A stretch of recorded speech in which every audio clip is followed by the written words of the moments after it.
So there's been some rumors recently in regards to the next mainline Final Fantasy, that would be Final Fantasy XVII, and this rumor claims to know who is working on the game, what system it is intended for, and apparently it will be announced relatively soon. So we're going to take a look at this rumor and kind of use it as a jumping off point to kind of map out our own Final Fantasy XVII and try to figure out what kind of game it could be and what I personally would like to see from it. So again, when it comes to rumors, we always look at rumors and take them with a massive grain of salt. In the case of this rumor, I would urge you to take it with an entire salt factory, because based on what I've seen, there doesn't seem to be one traceable source when it comes to this rumor in regards to like who in fact started it. Is it a reputable source? And I'm a very big stickler for sources and making sure that we get a good one. But this one seems to just kind of be all over the place, and it's stemmed from a number of different websites. So again, we're not believing this as factual, but we're going to use it as that jumping off point. But looking at this rumor, it is claiming that according to multiple insiders, Itsuno, they are referring to Hideaki Itsuno, joins his old partner on directing Square Enix's next mainline Final Fantasy. The Devil May Cry 4 and Devil May Cry 5 combat director previously worked on 16 and is now said to be working on the 17th installment of the series. Hideaki Itsuno is joining as a creative director to help development of the soon-to-be announced title alongside the PS5 Pro coming this December. Capcom is thanking him for his work and wishes him the best on his future career. So obviously that's a very loaded rumor because there's a lot going on in it. And for those of you who do not know who Hideaki Itsuno is, the man has had a prolific career working for Capcom for 30.5 years, which is pretty nuts to say out loud. Not too many people stay in one spot for that long, but he's been responsible for some of the biggest, most fun games at Capcom. And we're talking about him being the director of games like Capcom vs. SNK 2, which is my personal favorite CVS, Power Stone 1 and 2, which is a very beloved franchise, the Dragon's Dogma franchise, and probably most notably, like this rumor mentioned, the Devil May Cry series, where he jumped on board with Devil May Cry 2. Now, DMC2 is not a good game. It is really bad, but he was the game's replacement director, and that entire project was just marred with issues.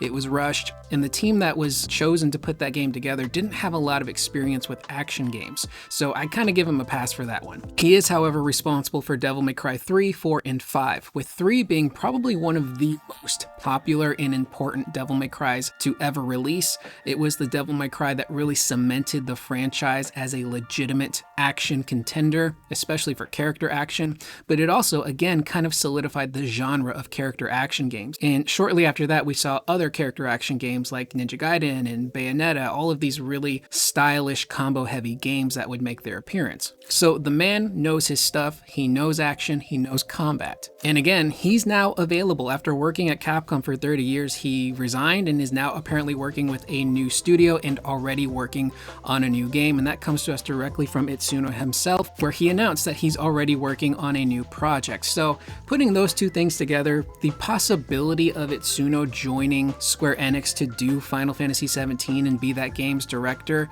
it's not out of the realm of possibility. Again, with this rumor, we got to take it with that grain of salt, but it would kind of make sense. He's left Capcom, and by joining Square Enix, he would be joining with Ryota Suzuki, who was the combat director for DMC5, but was also the combat director for Final Fantasy XVI. And 16 is very much a character action heavy game. The combat in that game is so much fun when you're fighting bosses and some of the hunts. Trash mobs, not so much, but we'll get more into that later. So could he potentially be the next director? Yeah, it's a possibility, but again, we have to be very careful with these rumors. Now, in regards to Final Fantasy XVII, if everything is going to plan, it should be in the concept phase right now. Square Enix really likes to get ahead of things, and they usually start planning their next Final Fantasy around the time that their current Final Fantasy is getting ready to release. For example, when Final Fantasy XV was getting ready to release, they were already starting Final Fantasy XVI. They contacted Yoshi P, and they wanted him to be the producer for that game in particular, particular, he got CBU3 together and they started working on 16. So it is very likely that 17 has already started the early development stages. However, it is important to know that Square Enix is going through a lot of restructuring right now. So there is a possibility that maybe they've delayed 17 and maybe kind of want to work some things out before they officially start working on it.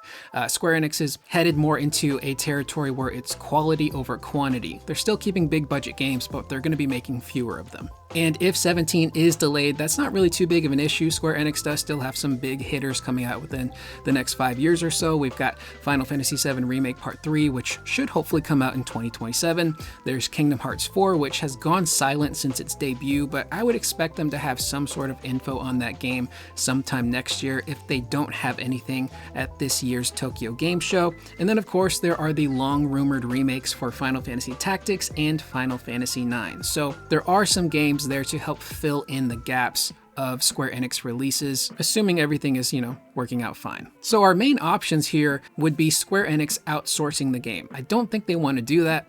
The last time they outsourced a mainline Final Fantasy was with 7 Remake and CyberConnect. That did not go well, so they brought that project back in-house and their own studios are now working on it. So the first option here would be Creative Studio 1, which is the team that's currently working on the Final Fantasy VII Remake trilogy. So their hands are technically tied, but Naoki Hamaguchi, who is the director of Rebirth and will be the director for Part 3, has stated that the development process for these games have been very smooth. And a lot of the groundwork has been done for Part 3 in Rebirth. So if by the good graces of Odin and Bahamut, they're somehow able to smooth through that development period for Remake Part 3, maybe pluck some of the dev team and make a skeleton crew to start working on Final Fantasy 17, that would kind of be the dream for me, because I really loved 7 Remake and Rebirth. And again, we'll get more into the mechanics and stuff later, but they are also an option.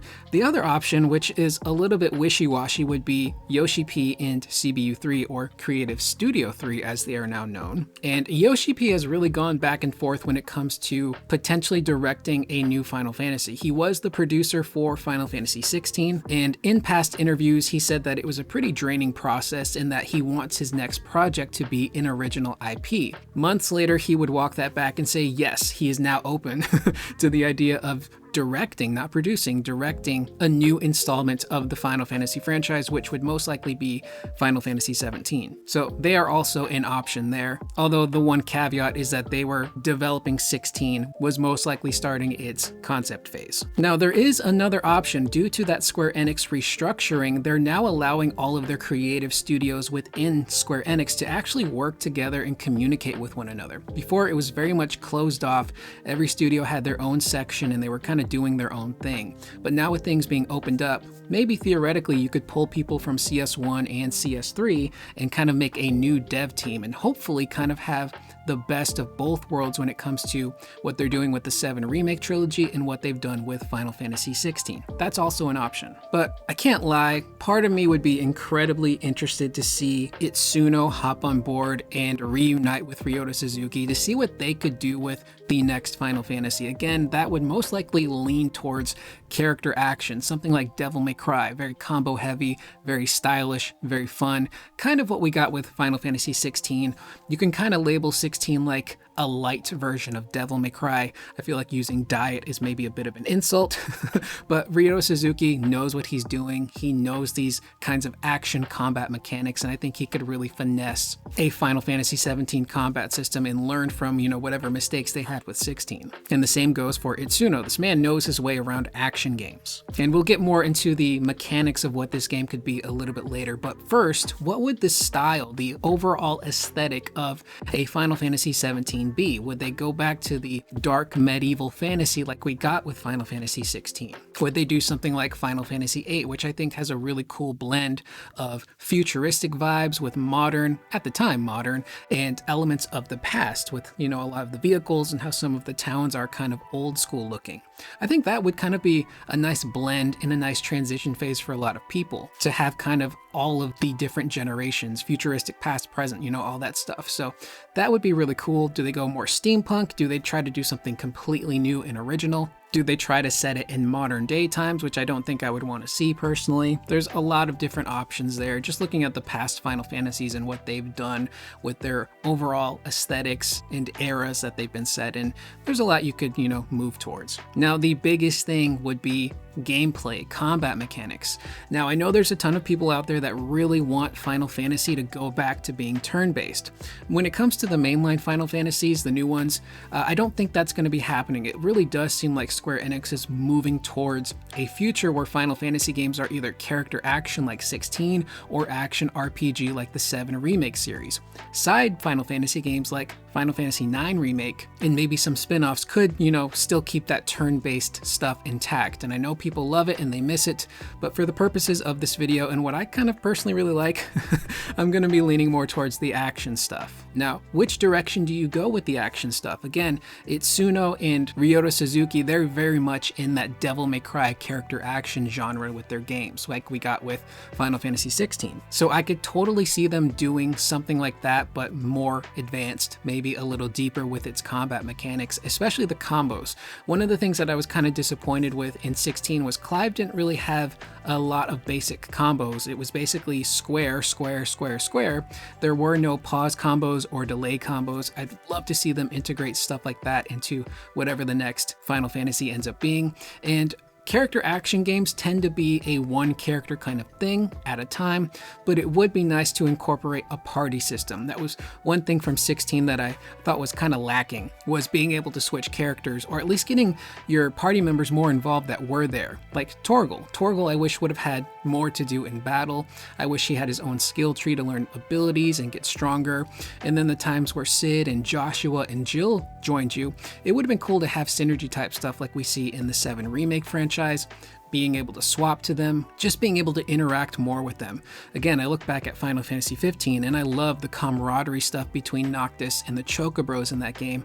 Seeing them interact and banter in battle, it was a lot of fun. Now, could also go the Final Fantasy VII Remake trilogy route, which I know a lot of people tend to really like that combat system. For me, I love it. It's one of my personal favorites in all of gaming. I think it's the perfect blend of action elements by still being able to control your character and do cool combos, but it also still has the RPG aspect with the ATB system and the command-based menu stuff that still is an option. And then of course you've got your shortcuts to do some of your abilities and spells and items and all of that. It really is a great blend. And some people have pointed this out on my channel, and I tend to agree with them now, but I've said before that the identity of that combat system is just so linked to the 7 Remake trilogy that it might be kind of weird seeing it outside of that trilogy, but they put so much work into those mechanics in that combat system that it would make sense to use it moving forward for future Final Fantasy games. And what's cool is that you could have different creative studios come in, use that combat system as a base, and then kind of put their own stamp on it to make it different and new for their respective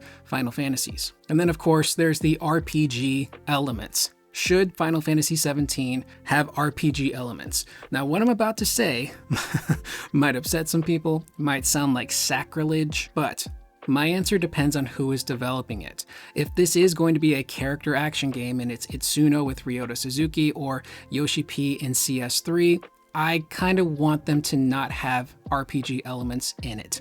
The weakest aspect to 16, in my personal opinion, were the RPG things. They kind of felt like afterthoughts in that game, specifically the side quests. There wasn't much variety to those side quests, and they got very monotonous very quickly. It was go to one location and fight a trash mob, which, got old after a while. Go to another location, look for a specific ingredient, take it back to the hideaway.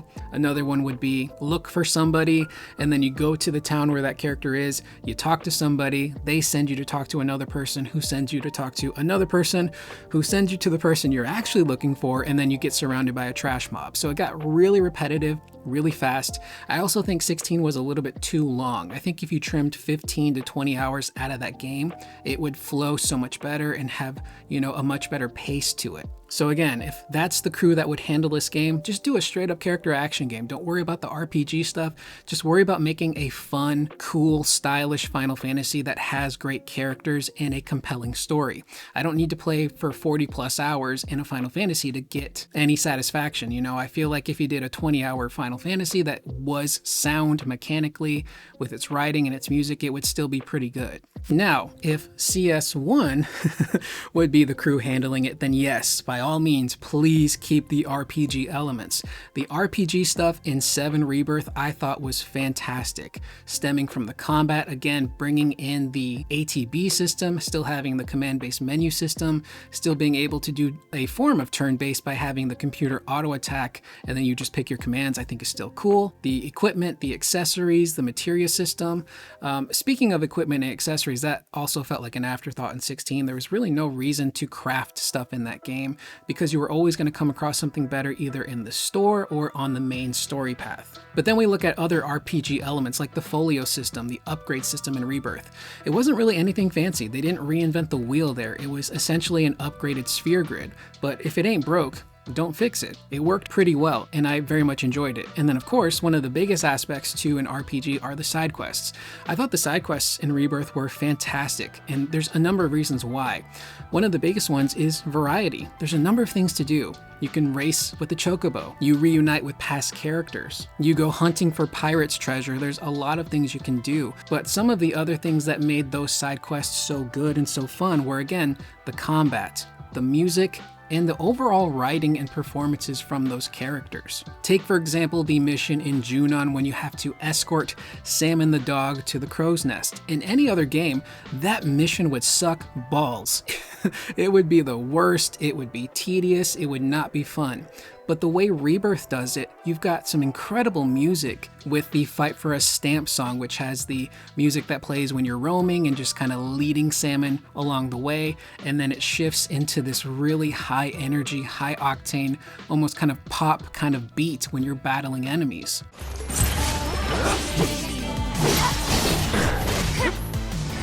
Don't overdo it. Accept it.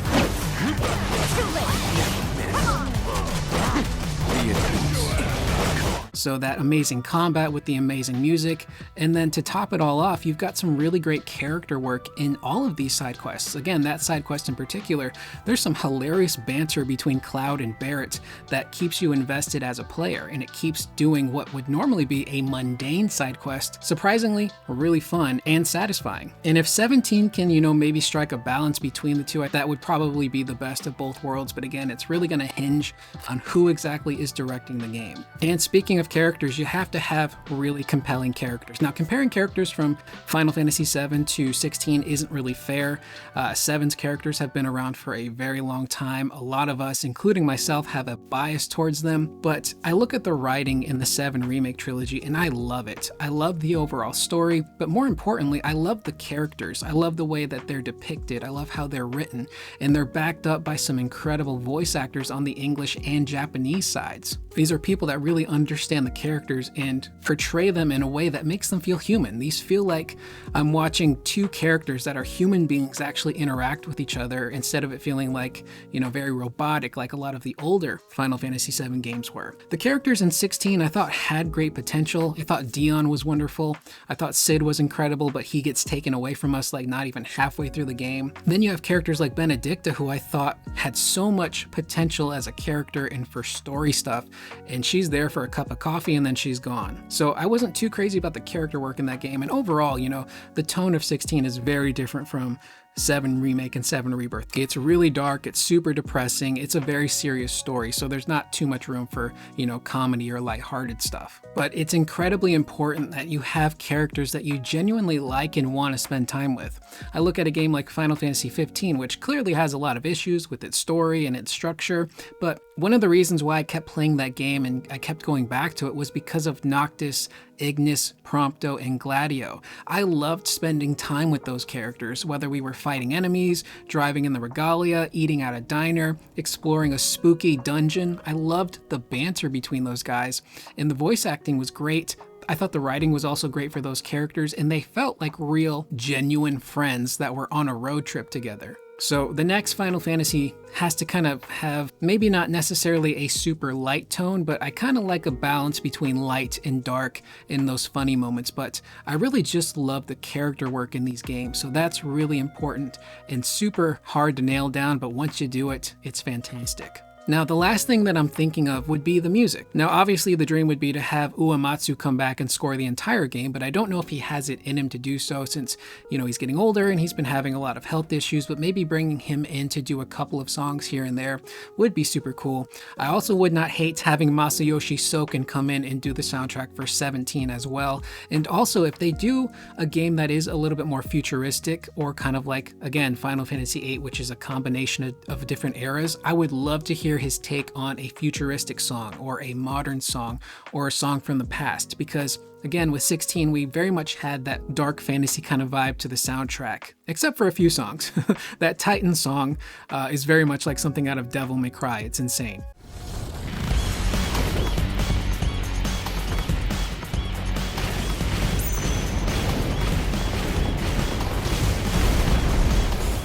But I wouldn't be mad at him coming back. The team that does the music for the 7 Remake Trilogy, I think, has absolutely killed it as well. I look at Rebirth's soundtrack, and from top to bottom, I don't think there's a song that I hate or even would skip. I absolutely love every track they put into that game, and they put so much work into that game as well. And if it does not get nominated or win Soundtrack of the Year at the Game Awards, we're gonna have some problems, Keeley. Now, obviously, there would be a lot more that kind of goes into a 17, but those were like the core aspects of what I look for in a Final Fantasy game and what I would hope to see in 17. And down below in the comments, let me know, what do you guys want to see in a Final Fantasy 17? First off, do you buy into this rumor that Itsuno is coming to Square Enix to be the director for 17 and reuniting with Ryota Suzuki? Or do you think another team is going to be handling this game? Maybe you have your own preference for who would be making it. Let me know in the comments down below. What do you want out of a Final Fantasy 17? I am Curious Corduroy. I will see you guys in the next video. Please remember to always be excellent to one another.